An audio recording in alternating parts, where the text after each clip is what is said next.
morning, everyone. Most respected chief guest of today's function, Dr. K. Purnima, Professor, Department of Biochemistry, Karpagam University, Coimbatore. Respected Secretary, beloved Principal, staff members, and my dear friends. I welcome you all. Today's topic, novel approaches and divergent in molecular biology and biochemistry.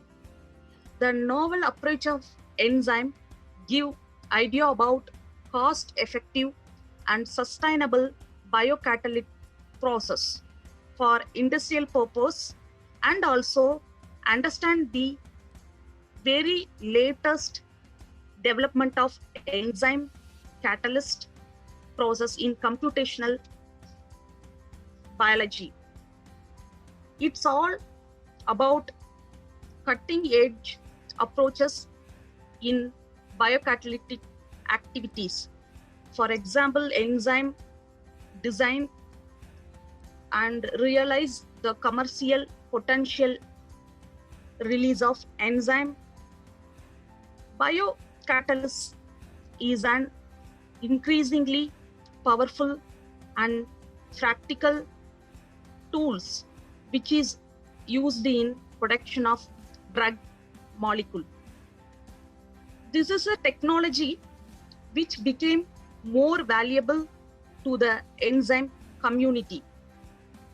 I hope this topic very useful in the current scenario, and I wish the session going to success. Thank you one and all gathering here. Good morning all, my dear students and all the faculty members. So now we'll start with topic novel approaches and divergence in biochemistry and molecular biology. So first we must know what is biochemistry. I hope the students who are all in the meeting, you are all biotechnologists, but you should know the importance of biochemistry to study biotechnology. Okay, so biochemistry is nothing but the chemistry of living cells. We are studying the, so in biochemistry we are studying the chemistry of living cells. It bridges the study of chemistry and biology. Okay, in chemistry we are studying the structures and interactions of atoms and molecules. Only the chemical part we are studying, whereas in biology we are studying the structure. It bridges the study of chemistry and biology. So overall goal of biochemistry is the studying of life processes at the level of molecules. Okay, and the American Society of Biological Chemists, they defined biochemist as an investigator who utilizes chemical, physical, and biological techniques to study the chemical nature and behavior of living matter. So coming to the history of biochemistry, first the breakthrough for biochemistry, it started in the year 1833 when the scientist Anselm Payen, he discovered diastase.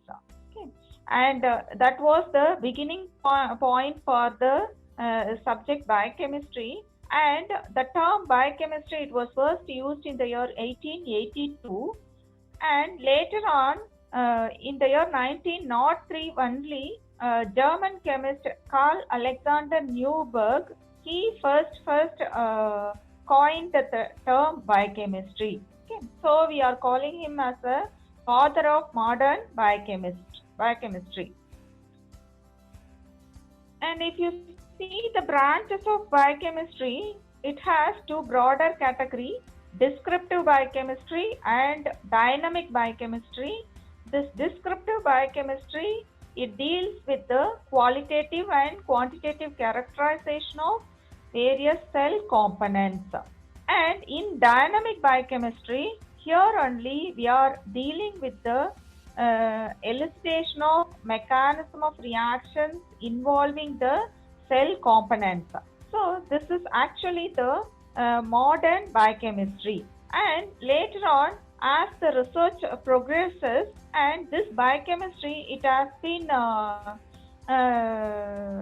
separated into, emerged into newer disciplines like enzymology, endocrinology, and immunology, clinical biochemistry, cancer biology, forensic medicine, drug biochemistry, molecular biology, and agricultural biochemistry, etc. And first and foremost is enzymology. So as madam told, enzymes plays major role. If you take any drug, any field of study of life processes and also industrial applications, this enzymes plays major role. Okay. And I hope you students, you know about what is an enzyme. It is a biocatalyst, and just to brief out about enzymes. I hope you studied this enzymes, but just I want to brief out about its basic nature of any of enzymes. Generally, enzymes are classified into 6 classes. We remember these 6 classes easily by remembering the word OTHLIL, OTHLIL. It refers to O refers to oxidoreductases, and T refers to transferases, H refers to hydrolases, and L refers to lyases, I refers to isomerases, and again last one L refers to ligases or synthetases. So by remembering that word, we remember all these classes of enzymes. And once if you know the name of the enzyme, it is very easy for you to remember what is the reaction that is catalyzed by this enzyme. Okay.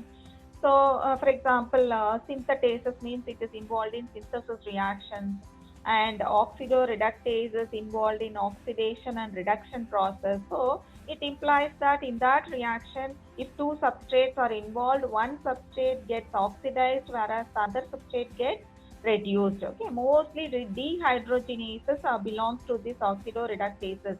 So while completing your UG course, you will be clear of all these enzymes. By seeing the reaction itself, you will say this enzyme belongs to this category, this enzyme is a regulatory enzyme, like. Okay. And this enzyme is active only in a certain situation. That is, they have their own optimum temperature, optimum pH, and optimum substrate concentration, and any inhibitors that will inhibit the action of the enzyme. Okay, the enzyme will be active only in its optimum temperature and pH conditions. So if any distortion in this temperature or pH or any intrusion by any inhibitors, that will affect the action of the enzyme. And so this is the 2 models proposed for enzyme substrate interaction. The first model proposed by Emil Fischer, that is lock and key model.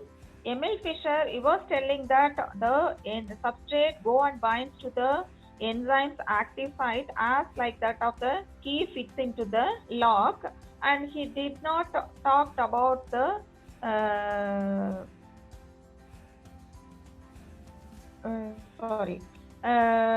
he was telling about the rigid nature of the enzyme. Okay. Later on, Daniel Koshland, he deduced another model called induced fit model. According to him, what he says is, once the substrate come in contact with the enzyme's active site, it undergoes some conformational changes and thereby the substrate fits into the active site of the enzyme and it releases the product, and then enzyme regained its original nature. Okay, so these are the two models proposed.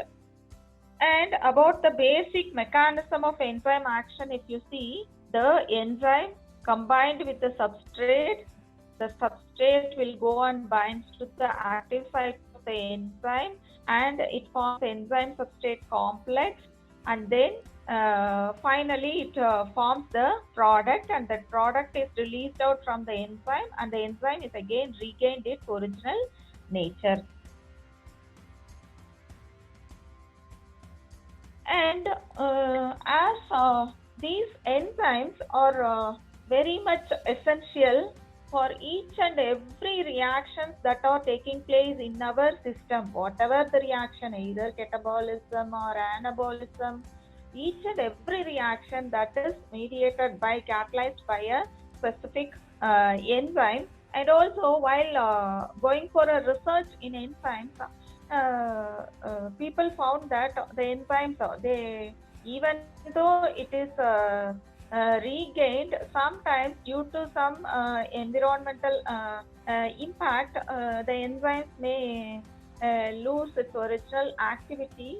And as the enzymes are very costly, people were thinking of how to make effective use of the enzymes, so that this immobilized enzymes emerged out, because the enzymes are not involved in the reaction, so they just speed up the reaction. So what the scientists they did is they immobilized the enzyme on a solid support, so that it will not be affected by any environmental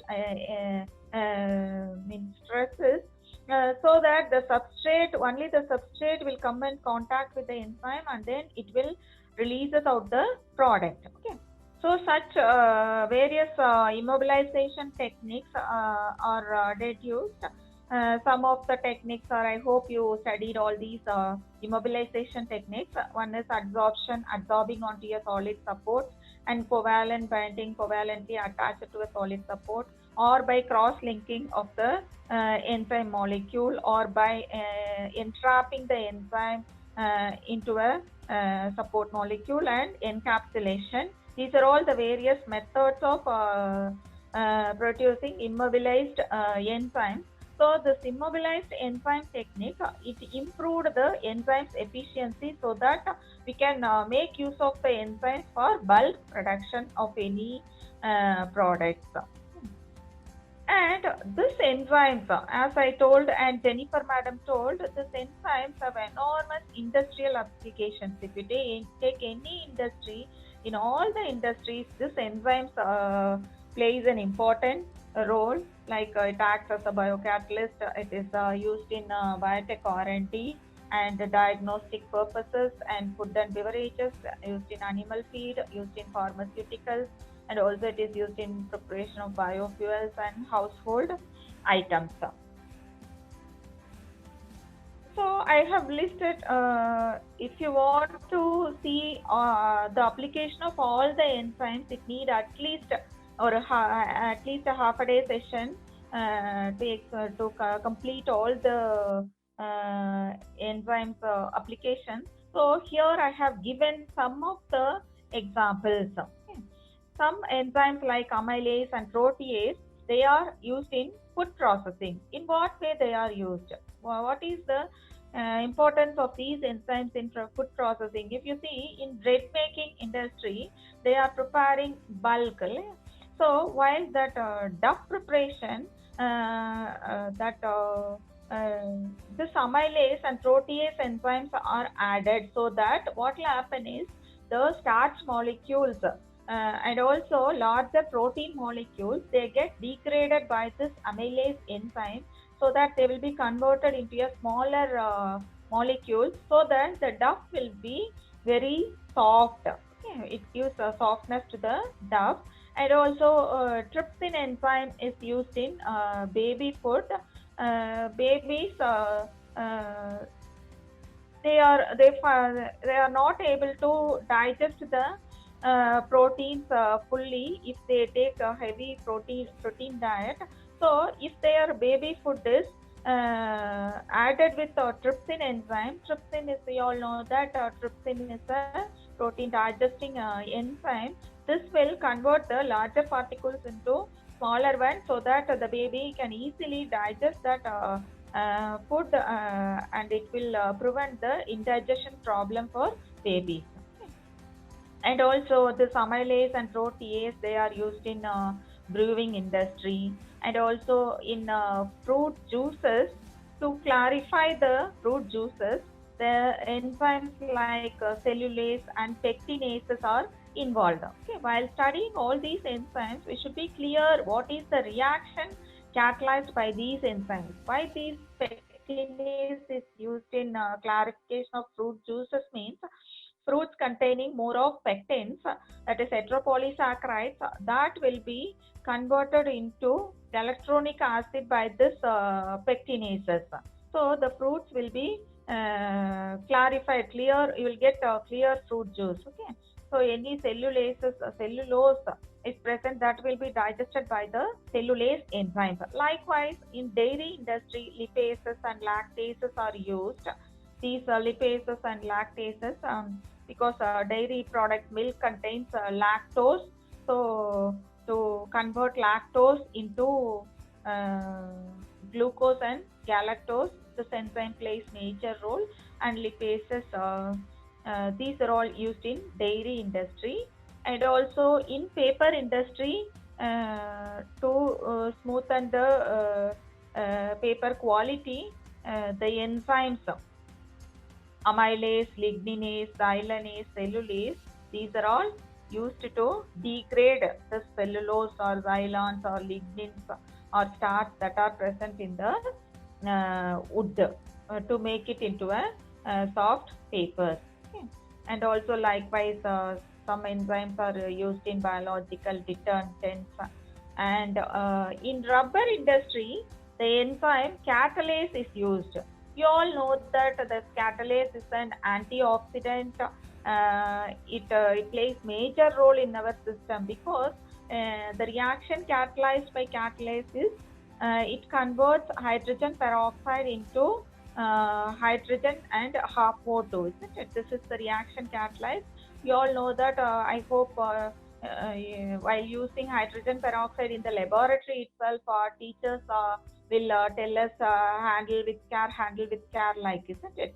So this hydrogen peroxide, if it is present in our system, it will pose it is very toxic. And our system is designed in such a way that we have this catalase enzyme, and whenever this hydrogen peroxide secretes in our system, that will be automatically degraded by catalase and peroxidase by one or other signals. Okay. And what is the use of this catalase enzyme in rubber industry means this catalase converts that hydrogen peroxide into oxygen so that softening of the rubber will be possible when you add this catalase with the rubber. From the rubber prepared from the wood. So in that, if you add catalase, that will releases oxygen from hydrogen peroxide, and thereby foaming activity increases, and then the rubber become very soft. Okay. And also in photographic industry, protease enzymes are used. Okay. And so many enormous applications of enzymes are there. And enzymes are also used in clinical medicine in three major ways. They are used in diagnosis and prognosis of diseases, and also enzymes are used as therapeutic agents, and enzymes are used as diagnostic reagents. And let us see one example for each category. For analytical tests, what is the role of enzymes? Nowadays, we are seeing glucometer. It is impregnated with glucose oxidase strip, isn't it? So this is used to detect diabetes within 1 or 2 minutes, isn't it? So when you add a sample into that thing, what will happen is this glucose oxidase, it will convert glucose into glucuronic acid and hydrogen peroxide, and then this hydrogen peroxide is detected by chromogenic oxygen acceptor, and depending upon the uh, chromogen, that is color, we can find out the amount of glucose present in a person's body. Okay. So in the earlier days, if we feel that I might be suffering from diabetes, so I want to check glucose abdina, we have to go to doctor and we have to draw blood and we have to wait. Nowadays, we are having all the instruments available in ready, and we can have at home, and we can check our blood then and there whenever we suspect. And what is the use of enzymes in clinical biochemistry? So in our tissues, when there is any damage to the tissues, for example, any damage to your liver tissue or any damage to your kidney tissue, what will happen is the cell's membrane gets distorted. Okay, any damage to tissues, the cell membrane is distorted. Once the cell membrane is distorted, passage of molecules in and out of the cells will also be distorted. That leads to major problems. So what will happen is all the enzymes, they leaked out of the tissues and it enters into the bloodstream. So by measuring the amount of enzymes in the blood, activity of the enzyme in the blood, that gives an indication of that a particular organ is damaged, like. Okay. And about the therapeutic use of enzymes, enzymes, they are used in medicine to replace enzyme deficiency in patients. For example, usage of blood clotting factors to treat hemophilia. You all know that hemophilia, it is a genetic disorder. The blood not clot. Yeah. So by using blood clotting factors, we can treat this hemophilia. And also in the opposite way, where proteases are used to degrade the fibrin clot to prevent the formation of dangerous blood clots. Okay. So when there is a sudden shock, automatically blood will blood gets clotted in brain. So immediate emergency treatment is we have to dissolute the blood clot. Okay. So in that conditions, these proteases are used to degrade the fibrin clot formed. Okay. And likewise, the nuclease enzymes are used for cystic fibrosis, and also proteases, it has enormous applications. It is used to clean wounds and also accelerate the healing process. And also in drug manufacturing industry, so the chemical synthesis of drugs, it will take more time. Yeah? So to speed up the reaction, they will use biocatalyst, that is this enzymes, to speed up the reaction to give or to get more yield of the product. Okay. So I have given a gist of applications of enzymes, and next we will move on to endocrinology, the study of endocrine system in the human body. This study of endocrine glands, which are involved in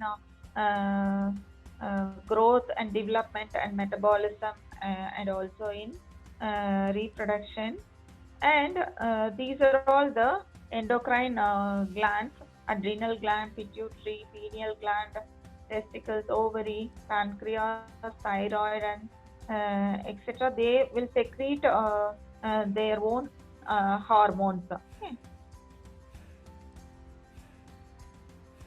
And this table shows the function of each of the hormone. Like thyroid hormone, it regulates thyroxine, it regulates the metabolic processes, and calcitonin, it is involved in inhibits the release of calcium from the bone. And also the hormones that are secreted by islets of Langerhans, insulin and glucagon, they are involved in regulation of glucose level in our blood. And reproductive organs secretes like reproductive hormones like testosterone, estrogen and progesterone. They have their own functions. And melatonin, we feel that pineal gland is a very small gland, it secretes melatonin. It plays major role, okay, mood elevator. It plays major role in our system. Okay. And if you see how these hormones, I said insulin and glucagon, they regulate the blood glucose level. Or glucose in blood, it has to be maintained its normal level. If it goes beyond the limit, we say that condition is as diabetes.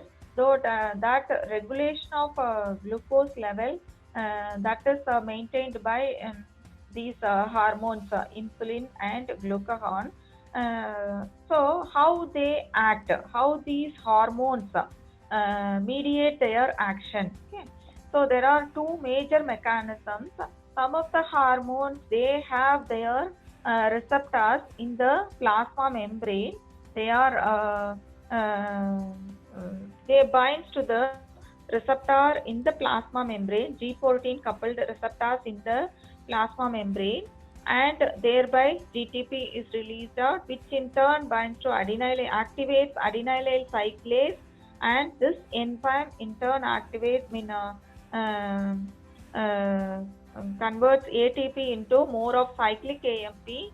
This cyclic AMP acting as a second messenger, and it mediates the signal transduction process, which in turn activates protein kinases, and then this protein kinases and protein phosphatases, thereby the enzymes gets phosphorylated and dephosphorylated, and they mediate their action. Okay. So in this case, if you see how the glycogen metabolism is regulated is when the blood glucose level goes down, what will happen is the glycogen from the liver, the stored glycogen from the liver, that will be converted into glucose 1-phosphate. You have to remember that when glycogen undergoes glycogenolysis, the product formed is not glucose, it is glucose 1-phosphate. Okay.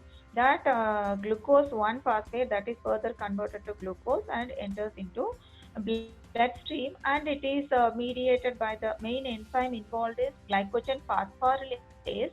This glycogen phosphorylase, it is active only in phosphorylated state. Okay. Likewise, glycogen synthase, that is involved in glycogenesis, that is active in dephosphorylated state. Okay. That mechanism is underlying here. Okay. When we are in need of glucose in blood, so what will happen is glycogenolysis will be taking place, and glycogen phosphorylase will be activated by phosphorylation of that enzyme by protein kinase enzyme. Okay. Likewise, the action is mediated. Okay. And some another mechanism is steroid hormones, that is lipophilic hormones. They can easily pass through the plasma membrane, and they will bind to the receptor present in the nucleus, and then they involved in gene expression, modification of the gene expression, and thereby protein synthesis, and that protein will mediate their action. Okay, so these are the two broader mechanism of action of hormones. And next is immunology. This is also another very important and interesting area. So it covers the immune system, so in all organisms. So in the present scenario, I hope all of you were studying about immunology. So as we are experiencing this COVID situation, so I hope out of your interest, all of you will be searching for what is happening in the coronavirus and what happens to our immune system. I hope you all studied about these. This stem cells, there are two categories, myeloid and lymphoid stem cells. And myeloid stem cells are erythrocytes, eosinophils, neutrophils, basophils, macrophages, and mast cells. Whereas lymphoid cells, T cells, B cells, and NK cells.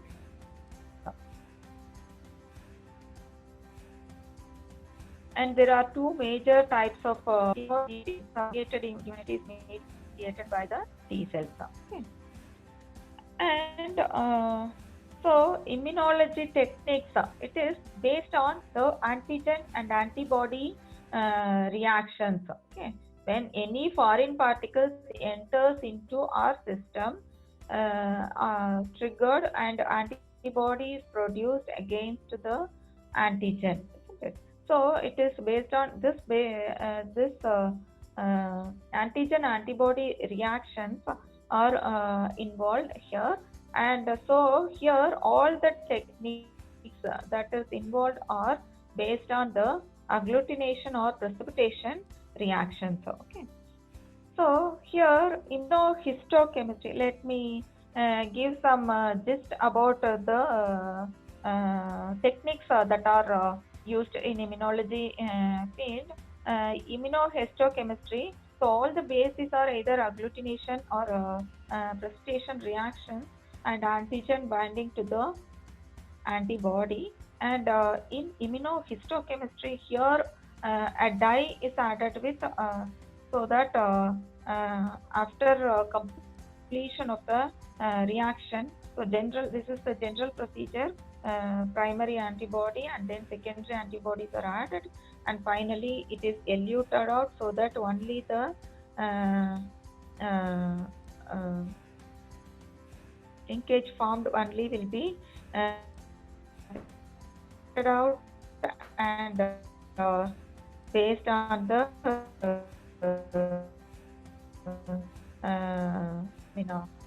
we can predict the results. And same procedure in immunoprecipitation also.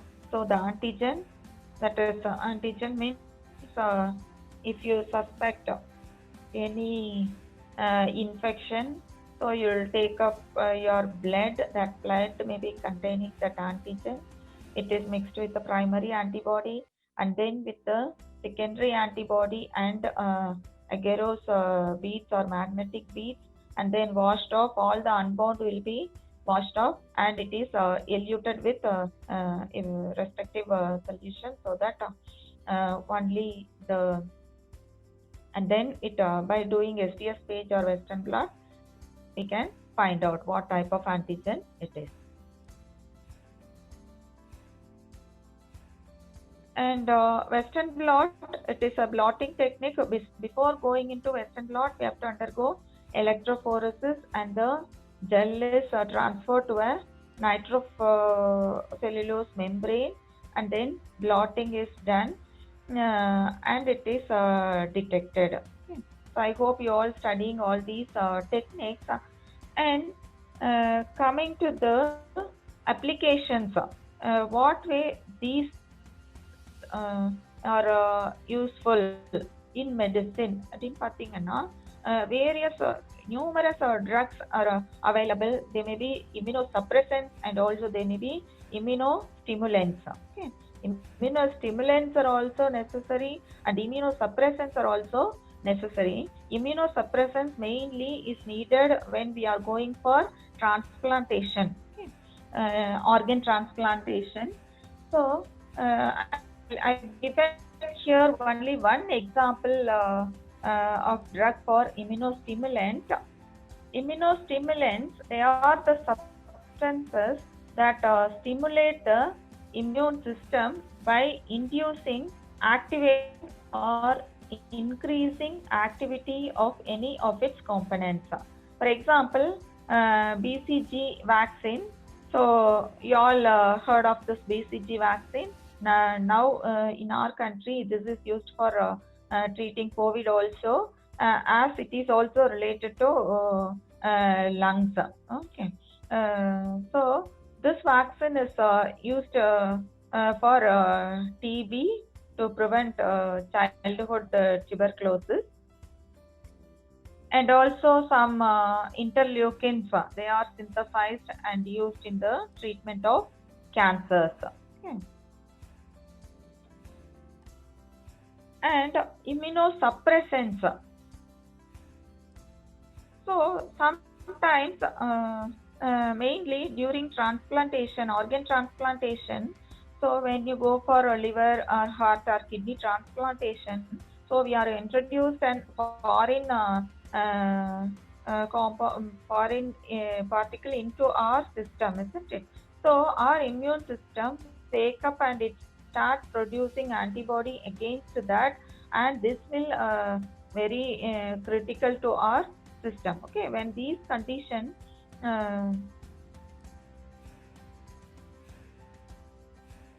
so this immunosuppressant drugs suppresses the body's ability to do this and prevent the rejection and to minimize any side effects of the drug.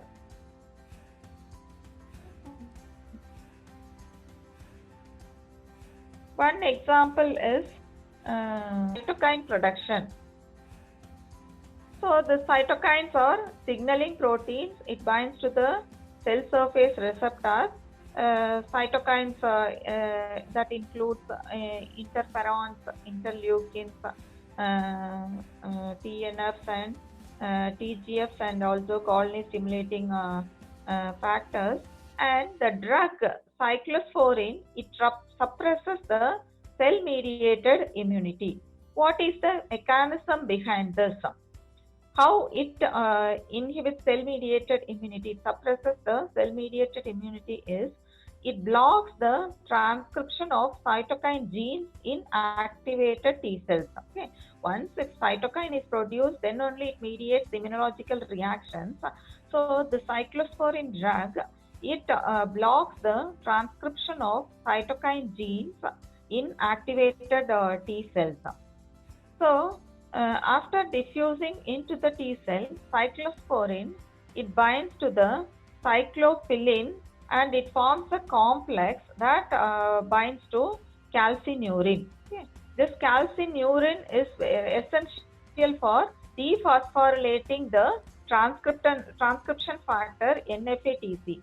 Once the transcription factor gets activated, gene expression will be taking place.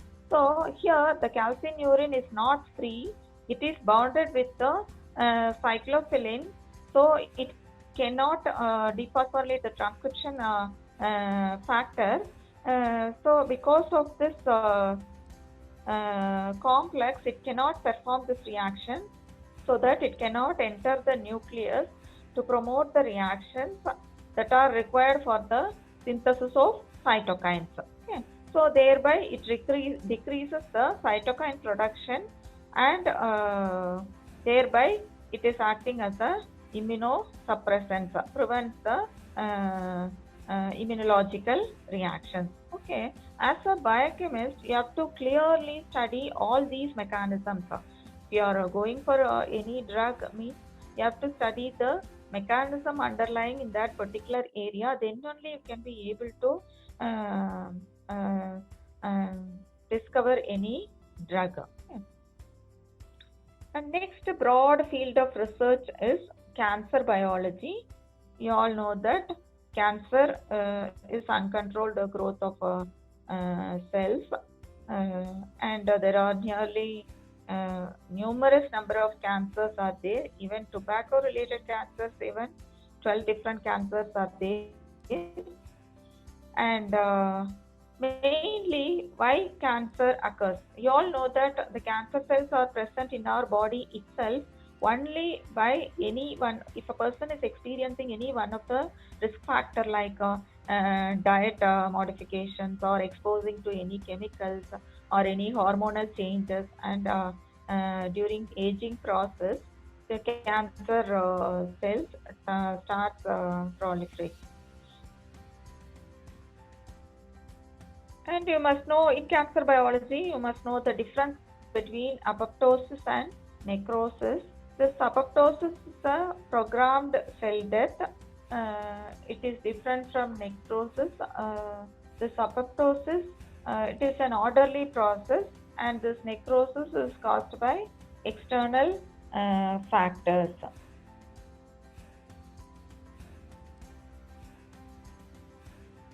And there are so many cancer markers are available. We can identify by taking the blood samples or tissue samples. We can test for the presence of markers, and if the level of these markers it goes beyond the normal level, we can suspect the particular type of cancer. Such cancer markers are listed over here. Some of the markers are listed over here. AFP, alpha fetoprotein. It is if its level is altered, it may be because of liver, ovarian, and testicular cancer. And also like CA15, it is if its level increases in blood, it may be because of breast cancer. And CA19, cancer antigen 19, might be because of pancreatic and colon cancer. So by analyzing these markers, we can go for treatment in earlier stage itself. Okay. And also if colon cancer means colon cancer nowadays, it is extensively increasing, and this can be identified by analyzing the bacterial enzymes, mucinase, glucosidase, etc. Because these enzymes are in colonic bacteria, they get multiplied, and these enzyme level gets increased. So that is a marker for colon cancer. And how can we prevent the cancer?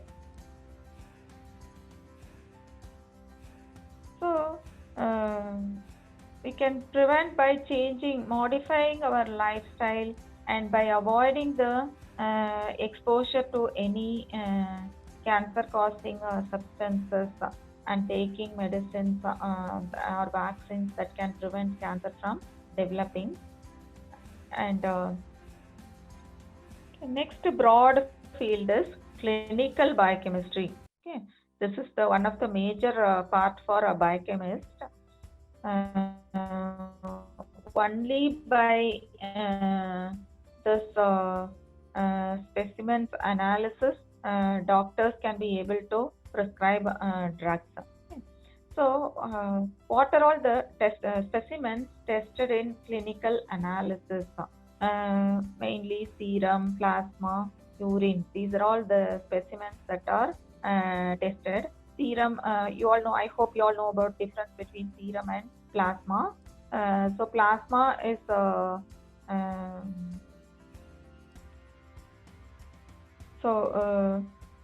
serum is they contains no blood cells, whereas the plasma, they contain all the blood cells. And mainly urine analysis is done to check the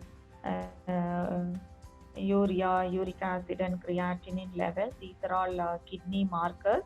So if the levels of these urea, uric acid, and creatinine is altered, that may be indication of any disturbance in the kidney life. Okay. And next, what are all the parameters tested. Okay. So the person may be coming with some symptoms. They will say, I have these many problems. Like based on the symptoms, we have to test which compound has to be tested. For example, testing of carbohydrates, that is glucose level, it indicates the body's efficiency in metabolizing glucose. So if the glucose level increases, means it may be because of diabetes, and likewise, okay, lower level, it is an indication of hypoglycemia. And also lipids. If you analyze the lipids, if the level of LDL and VLDL or cholesterol level increases, it is a indication of any problems to the liver and also heart. And enzymes, as I said earlier, any damage to the tissues, the cell membrane gets distorted and all the enzymes leak out from the tissues and they will enter into the bloodstream. So analysis of the enzymes in bloodstream, for example SGOT, SGPT, it is an indication for increased level of these transferases. It helps to diagnose liver disorders. And like creatinine kinase, it is a cardio marker and skeletal muscle marker. If the creatinine kinase level increases, it may be indication for damage to the heart or to the skeletal muscle, etc.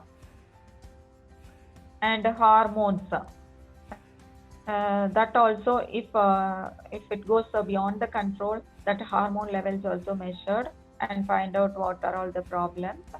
And protein is also measured, and the ratio of albumin to globulin ratio, it helps to detect the infection and inflammation conditions. And electrolytes also plays major role here. We all know that magnesium is acting as a cofactor, and sodium potassium is essential to maintain the sodium potassium pump in the cells, chloride level also. So by measuring these electrolytes also, we can find out the metabolic disorders, and based on that we can go for treatment. Okay. And the next broad field is drug biochemistry.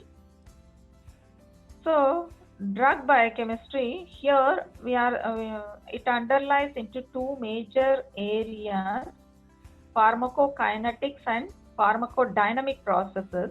Pharmacodynamics is what the drug does to the body, and pharmacokinetics is what the body does to the drug. Okay, whatever the drug we are taking, it has to mediate its action, and then it has to be eliminated from our system. It should not be present in our system for longer time. That will pose toxic implications in our system. So we have to see about the pharmacokinetic and pharmacodynamic processes. Okay. And molecular targets in drug biochemistry, it includes receptors, enzymes, and membrane transport proteins. Okay. How the enzymes is acting as the targets. Okay. By instead of the substrate, if you want to stop the formation of that particular product, means instead of substrate, we can add the substrate analog as a drug. If you give the substrate analog as a drug, so that will go and binds to the active site, and as it is not a substrate, the reaction will not be taking place. This type of inhibition is called as competitive inhibition. Okay. And various types of receptors are also G protein coupled receptors. They are also targets in drug biochemistry. Okay. And what are all the steps involved in drug designing? First, we have to identify the compound, and we have to go for primary basic assays, and then go for secondary assays, and then once we are confirmed with it is working out in the animal model, we can go for organic synthesis, and finally can go for all clinical trials and go for market. Okay. And agricultural biochemistry. In agriculture field also, biochemistry is very essential. Okay. So agricultural biochemistry, it is the study of chemistry and biochemistry. This plays major role in agricultural production and the processing of raw products into foods and beverages, and in environmental monitoring and remediation. Okay. So biochemistry plays a role in all the processing to improve the nutritional quality of the crop. Okay. So here we can make any alterations in the biochemical processes. By altering the biochemical processes, we can increase the nutritional quality of the yield, and also we can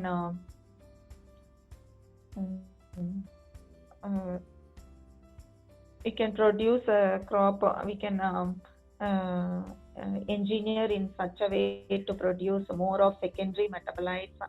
You all know that secondary metabolites, they are, even though they are not involved in the primary metabolic processes, they are used as drug leads, used for all degenerative diseases like flavonoids, alkaloids, tannins, cardiac glycosides. All these secondary metabolites, they plays major role in all degenerative diseases. So we can engineer the plant in such a way to produce more of secondary metabolites, and also to protect the plant from insect attack or pathogen infestation. And also we can engineer the plant in such a way to increase the nitrogen use efficiency and water use efficiency.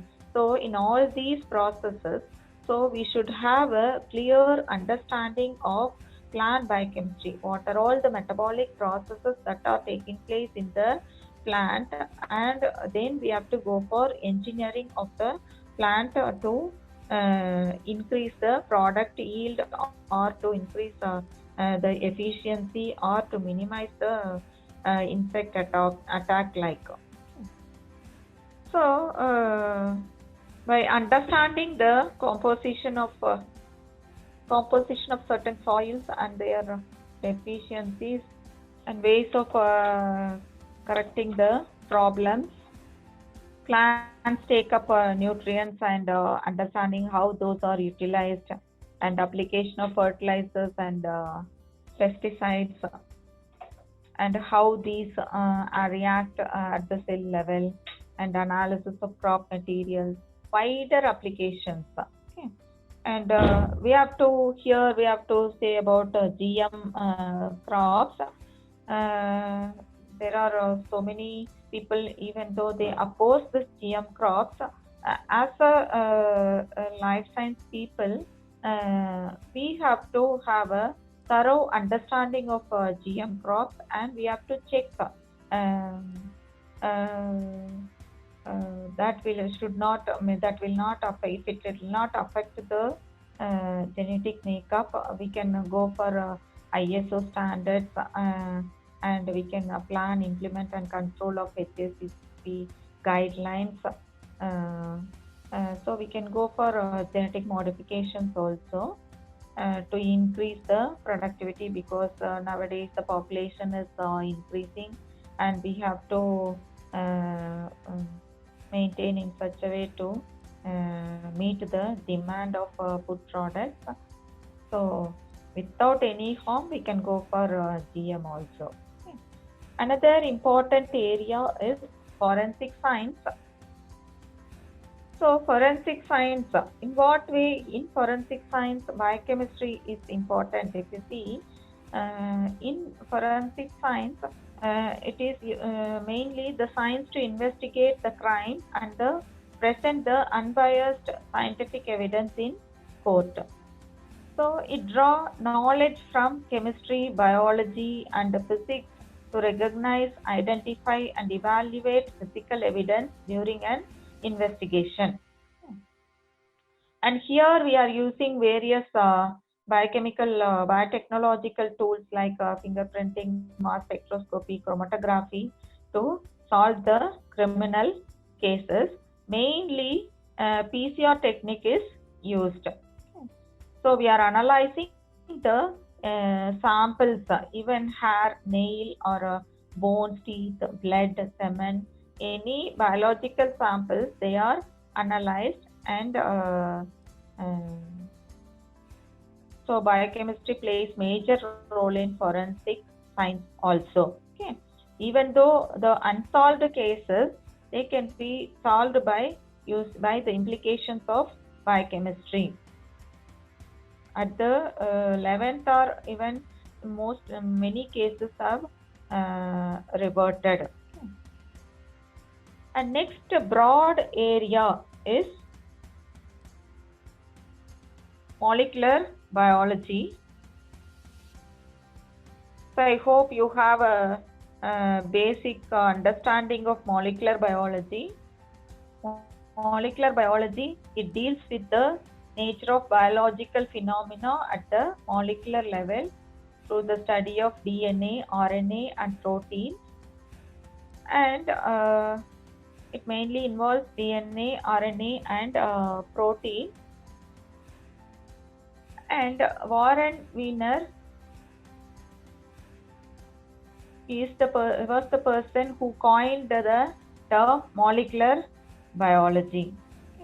And after that, only after the discovery of the double helical DNA by Watson and Crick, the year 1953, molecular biology field as emerging out. And they were awarded Nobel Prize for this in the year 1962 also. And so here you all know about central dogma. DNA will be converted to RNA, and then RNA to protein. From RNA, protein is synthesized, and it is called gene expression. And what are all the important techniques in molecular biology? If you see PCR technique PCR is a major breakthrough for enormous inventions nowadays in molecular biology. So this PCR, it amplifies a particular piece of DNA, and it makes innumerable copies of the DNA segment. Okay. And it was invented by Kary Mullis, and he was awarded Nobel Prize in Chemistry in the year 1993. So it is the integral part of the molecular biology. And what are all the steps involved in PCR? So I hope as a biotechnologist, you might be doing a PCR technique. What are all the things needed is the sample, and we have to have design a proper specific primer based on the sample we are going to analyze. What is the criteria we are going to find out, like, and we have to add nucleotide, Taq polymerase, and this Taq polymerase discovery is another breakthrough for development of the PCR. In the year 1966, Thomas Brock discovered Thermus aquaticus, a thermostable bacteria in the hot spring. Afterwards, in the year 1985, CETUS-CORE, they isolated the thermostable Taq polymerase, which revolutionized this PCR, because most of the enzymes from our natural surroundings, it cannot work out in higher temperature, isn't it? So the Stack polymerase is the major breakthrough in PCR, and here first the steps are denaturing, annealing, and extension. So first the DNA gets denatured and it attaches with the primer, and then it gets extended and synthesis of new strand takes place. Okay. Innumerable copies of the DNA will be synthesized by this PCR technique. This PCR technique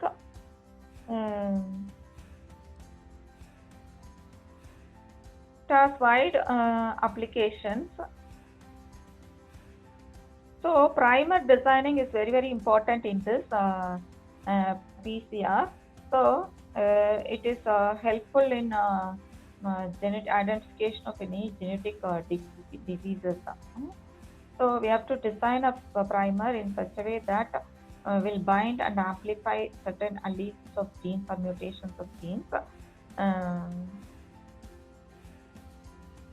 And some diseases are also diagnosed with the help of PCR, like cystic fibrosis, Huntington's disease.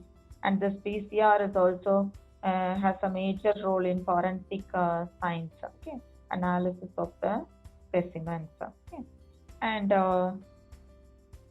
conventional PCR and nowadays RT-PCR is emerged.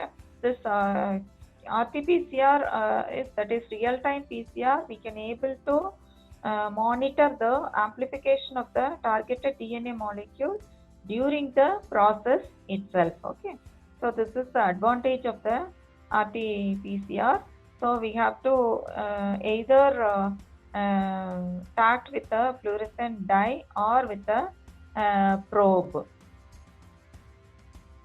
and we can monitor the amplification process in real time. Okay. This is real time PCR. And next breakthrough is blotting techniques. So by using this blotting techniques, RNA, DNA or protein, they are transferred onto a specific membrane, the mainly nitrocellulose membrane or PVDF membrane or nylon membranes are used. This can be done after gel electrophoresis, and various blotting techniques are there. Southern blotting, it is for DNA, and western blotting for protein, and northern blotting for RNA, and eastern blotting for identification of carbohydrate epitopes like glycoconjugates, etc. And this is the steps involved in western blotting techniques. First, we have to take up electrophoresis, and then the gel is transferred to the nitrocellulose membrane and blocking and treated with primary antibody, and then washed, and then it is treated with secondary antibody and then detected. Okay. And this blotting techniques are also having innumerable applications. Southern blots, they are used in gene discovery, mapping, evolution and developmental studies, and northern blotting, forensic studies, and northern blotting, gene expression studies, and western blotting, they are used for HIV test and so on. And gel electrophoresis. Gel electrophoresis is a normal technique for DNA and RNA. Agarose gel is used, and for protein, SDS phage is used. And nowadays, 2D gel electrophoresis is having a wide application. What is this 2D gel electrophoresis is the gel run in two-dimensionally. First, they run based on they are separated based on their isoelectric pH, and during the second run, they are based on their molecular weight. Okay. So this 2D gel electrophoresis, after the second run, we will get a single protein. Okay? We can able to separate a single protein by this 2D gel electrophoresis. Okay? And if you see the applications of gel electrophoresis, it is in the separation of DNA fragments for DNA fingerprinting to investigate crime scenes, to analyze the results of PCR reactions, and to analyze genes associated with a particular illness, and in DNA profiling for taxonomy studies to distinguish the different species. Okay. And newly emerged area is DNA microarray. So microarray is a DNA chip, and it has a collection of DNA spots mounted on a solid surface, that is on a microscopic slide, that can be used to quantify protein expression level. And also it can be used to genotype various different genomic regions. So this application of microarray in medical field, it is categorized into 4 types. Okay. One is discovery of the target, to compare the diseased tissues or cells with healthy tissues to find the characteristics of a particular disease, and this helps in finding the genes responsible for that disease. Okay. And second is to discovery of drugs and leads. This microarrays used to screen potential compounds and identify the toxicity of the lead compound that will help in deciding proper medication for the patient. And it is also widely used to know the state of the disease for diagnosis purpose, type of tumor. Okay. And final one is pharmacogenomics and theranostics. It is used to decide a patient's treatment and therapy on the basis of his or her genetic makeup, like a personalized medicine. So it has a wide application. And the next breakthrough is RNA interference. So RNA interference, it is a powerful conserved biological process through which the small double-stranded RNA silence the expression of homologous genes through degradation of their cognate mRNA. So it was mainly responsible for the post-transcriptional gene silencing. It is useful in endogenous to study the endogenous cellular mechanisms and effector molecules for functional genomics, and it has a great potential as therapeutic agents for treatment of human diseases. Okay. To conclude, the molecular phenomena discovered through biochemical analysis, it helps to facilitate research that gives on-the-ground health professionals greater scope to fulfill their duty of care. Okay. The trajectory of medical science in the next decade rests upon the discoveries made by biochemists and biotechnologists in the laboratory settings. As life on Earth depends on biochemical reactions and processes, by integrating this scientific knowledge with the practical strategies to maintain health, understand diseases, identify potential treatments, and enhance our understanding of the origin of life on Earth, biochemistry is and will remain one of the most important areas of science. So, as a biotechnologist, you should be thorough of the biochemical understanding. Okay. So, what is the biochemistry of each and every system of living organisms? Once if you are thorough with the biochemical understanding of the system, then only you can able to make the breakthrough in the medical field, not only medical field, in all the fields. Okay. And scope of biochemistry and molecular biology. So I hope you clearly understood that biochemistry is the basic foundation for understanding all the biological processes, and so have an understanding of biochemistry thoroughly biochemistry of not only human system, biochemistry of microbial system, biochemistry of plant system, and other animal system. So you're going to the leading person to identify any drug. Okay. So in COVID situation, even than that of the microbiologists, virologists, biochemists are playing major role. If you go through the news, daily coming news, you could be able to realize that only biochemists, they can be able to predict what is happening in our system, because they only having the understanding of clear understanding of all the biochemical processes. So my kind advice is to study the biochemical processes thoroughly. You'll be studying, I hope, even though you're a biotechnologist, you are studying a biochemistry papers also. Study all the papers thoroughly and have a clear understanding of biochemical knowledge, and thereby you can input that biochemistry into your biotechnological application. You can come out with colors in your research field. Okay, and my best wishes. And if you thank you, and if you have any queries, you can ask me. Thank you, ma'am. Thank you so much for this Okay, wonderful ma'am. No session. problem.